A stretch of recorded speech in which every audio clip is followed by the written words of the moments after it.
Hello, welcome to the CV's Flight Channel.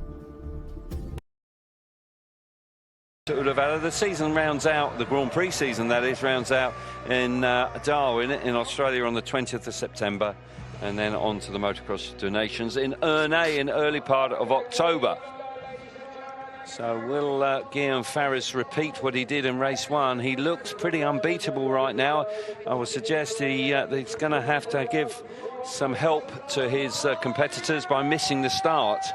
And who knows, it may well be an opportunity for Langenfelder or McLellan, his teammate, to try and take advantage.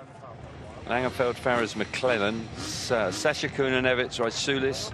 This is the order they finished in yesterday's qualifying race. Sanchi, be interesting to see if he takes to the start. That was a very heavy fall he suffered in the first race, and he was taken away, but we'll keep an eye out for him. This man, impeccable form right now, Farrés. He is a winning machine right now, particularly on Sundays. He's only dropped a couple of points in the last three Grand Prix, and they've been in the qualifiers. Langenfelder coming back to the sort of form we expect from the world champion. A solid second place, first time out, looking to go one better. And a solid third place for Guillem Farrés after a better start. Got away in second place, was relegated to third by the world champion, but 20 useful points. And McLellan, who's going to be aggressive and figure out some better racing lines, and as a consequence hopes for a stronger result in this second race. Line-up nearly complete. We'll also keep an eye out for Sasha Kuhnen, of course, who now is in second place in the championship after dropping out of the lead with just making one or two mistakes, and Guillem Farrés not making any. And there's been a massive turnaround in the point scenario for the championship in 2026. Last couple of riders coming forward now to complete the lineup for MX2 race number 2. And not too much longer, and we will be underway.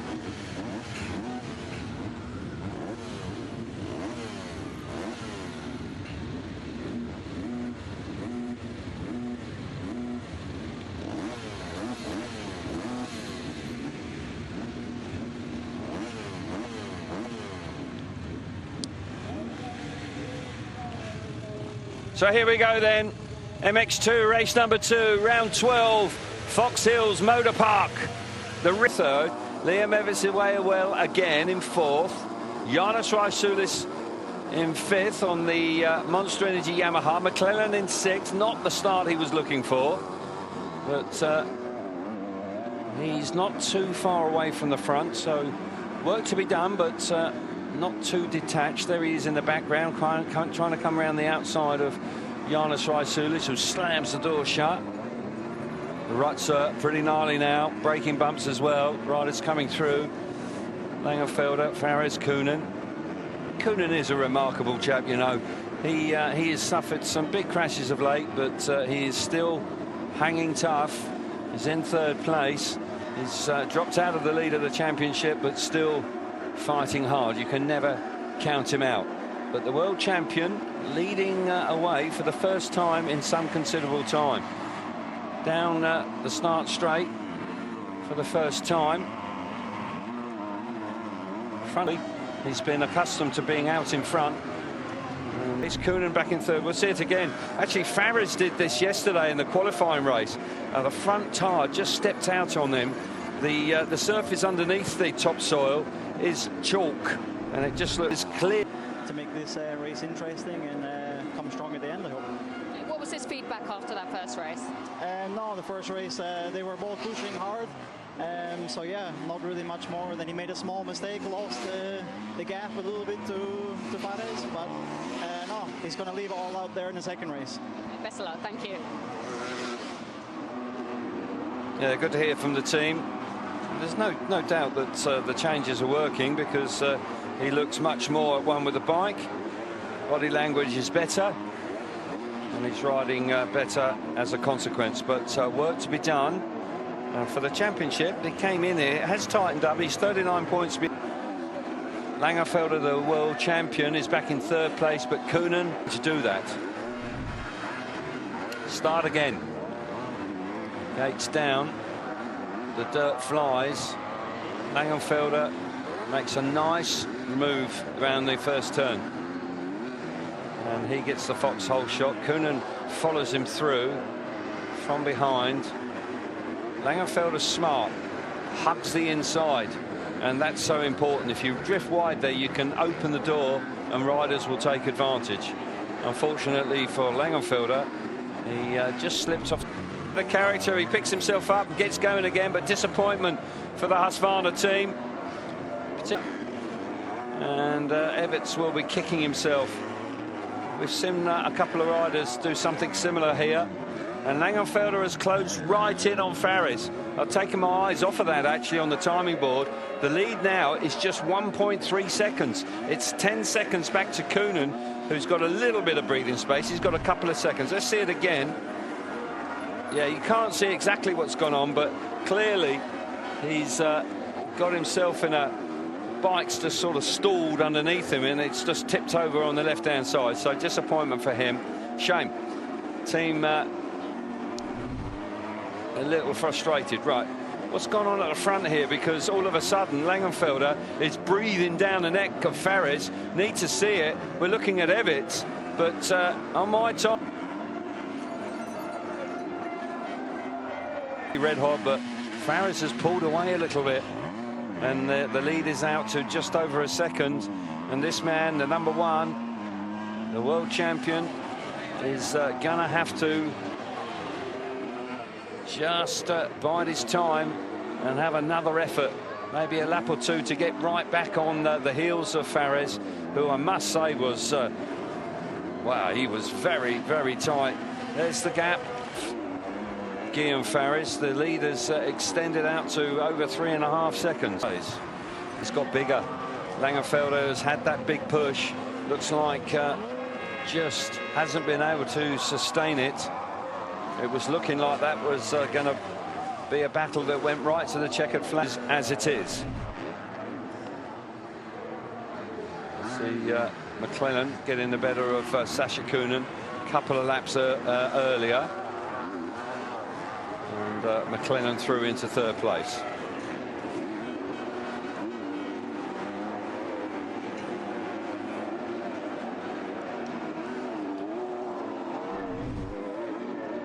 Five seconds again showed tremendous resolve.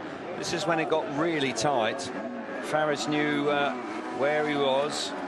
They have a real ding-dong here. They clash down the start and finish straight, but neither of them willing to give too much ground. But Guillem Farrés, with his confidence and composure, squares the corner off. They have a real go at it subsequently, but right now, once again, Guillem Farrés on that factory triumph has pulled away from the world champion, who hasn't been able to quite maintain the pace that coming through. There's not too much between them to go with the man who leads the championship. This will be the overalls for the day. Farrés picking up maximum today, and McLennan will make the rostrum, but that will change if Everts can get the better of the South African, and that's quite possibly Everts will know that, but he has slipped a little bit further behind. He's a good couple of seconds behind McLennan now, so work to be done for Liam Everts if he wants to make the... But McLennan will be on the podium because he has this, the better result in the second race. But with laps running out, this is earlier on. Oh, that's when he slipped off. That's a shame. Put him on the back foot somewhat. So,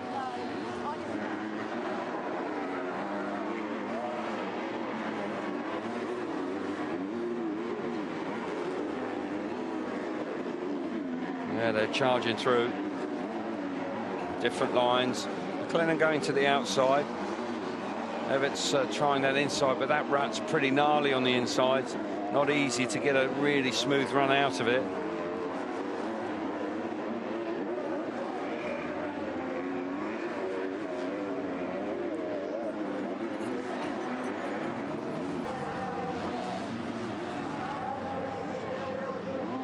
heart rate will be high, very high.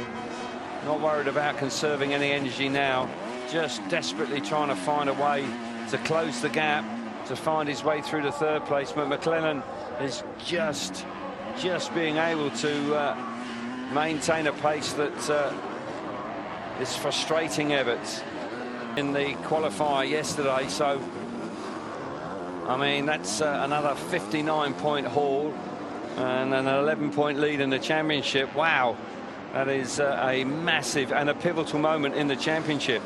Time to go, plenty of points still available, but it's quite a significant moment. Flags are being waved ferociously everywhere over the triple. We're into the last lap. And McLellan's done well here. This is a strong ride. 6 seconds behind the leader. But here's the man. He's just been impeccable again. And even when he came under that immense pressure, you know, Langenfelder really gave it to him, but he stood firm and he battled back. He wasn't taking it lying down. And this man goes 1-1. And what a performance again. And the championship leader, the new championship leader, has a reasonably healthy lead as well. 11 points out in front. And these are special days for Guillem Farrés and the Factory Triumph team. They are really going great guns. So many congratulations to him. What a day. And the last 3 Grand Prix, there's been no touching him. He has been simply too good for the opposition. Strong day from Langenfelder. Ultimately, he will be disappointed not to have been able to maintain that pace at the front of the world champion. But this man is just too strong right now. Team chuffed a bit. Look how excited they are. And they've got a 1-3 here. And it's a terrific time for the team. The hard work that was done in the winter time is paying off and paying big dividends. And here in round number 12 in Foxhills, they've come up with a spectacular result. And Triumph Racing have arrived big time. They lead the World Championship. How about that? Farrés, Langenfeld, McLellan, Everts, Coonan. Fair play to Coonan, finishing in 5th place. Carlos Raisulis, Mikula, Raisulis, Latta, Grau and Cars Makers just outside the top